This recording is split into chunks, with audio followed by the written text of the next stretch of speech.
हैं शंभु से आतुर, कुंभ चले हैं, कुंभ चले हैं।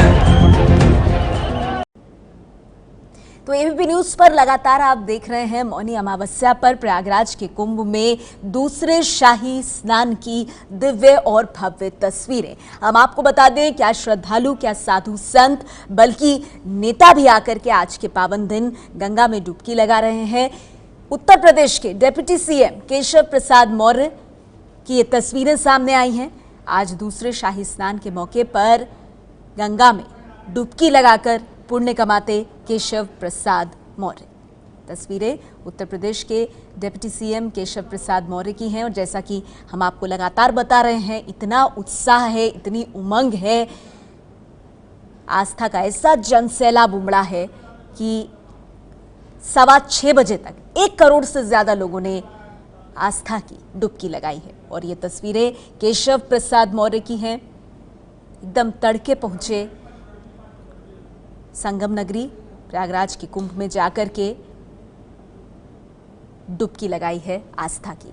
एबीपी न्यूज संवाददाता रणवीर लगातार मौजूद हैं, कुंभ का हर रंग आप तक पहुंचा रहे हैं। रणवीर, तस्वीरें हम देख रहे हैं, जैसा कि हम कह रहे थे, आम लोग तो आगे बढ़ करके कोशिश कर रहे हैं कि जल्द से जल्द गंगा में डुबकी लगाएं, लेकिन केशव प्रसाद मौर्य की तस्वीरें भी सामने आई हैं, जहां एकदम सुबह सुबह तड़के पहुंचकर आज के दिन गंगा में डुबकी लगाई है उन्होंने।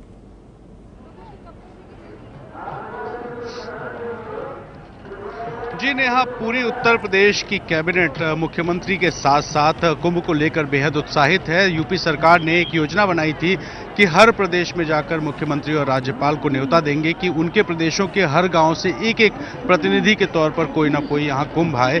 साथ ही इस बार के कुंभ में एक बात यह भी हुई कि पहला मौका था जब उत्तर प्रदेश सरकार ने कुंभ में अपनी पूरी कैबिनेट का आयोजन किया। मुख्यमंत्री, डिप्टी सीएम समेत जितने भी कैबिनेट के सदस्य थे वो यहाँ पहुंचे और न सिर्फ कैबिनेट की बैठक की बल्कि सभी लोग संगम पर स्नान करने पहुंचे। तो आज चूंकि मौनी अमावस्या का दिन है और केशव प्रसाद मौर्य जो डिप्टी सीएम हैं वो इसी प्रयागराज के रहने वाले हैं और वो यहाँ रेल घाट की तरफ डुबकी लगाने पहुंचे हैं।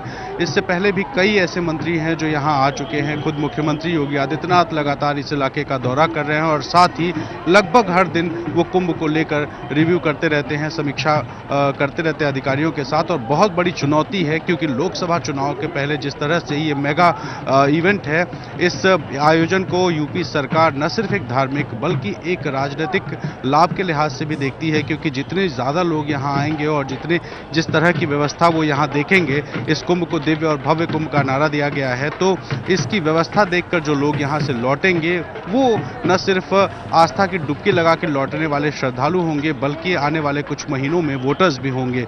तो नेताओं का अपना एक अलग समीकरण, एक गुड़ा भाग है और उसी गुड़ा भाग के तहत न सिर्फ मुख्यमंत्री योगी आदित्यनाथ बल्कि उनकी पूरी कैबिनेट यहां पहुंची थी।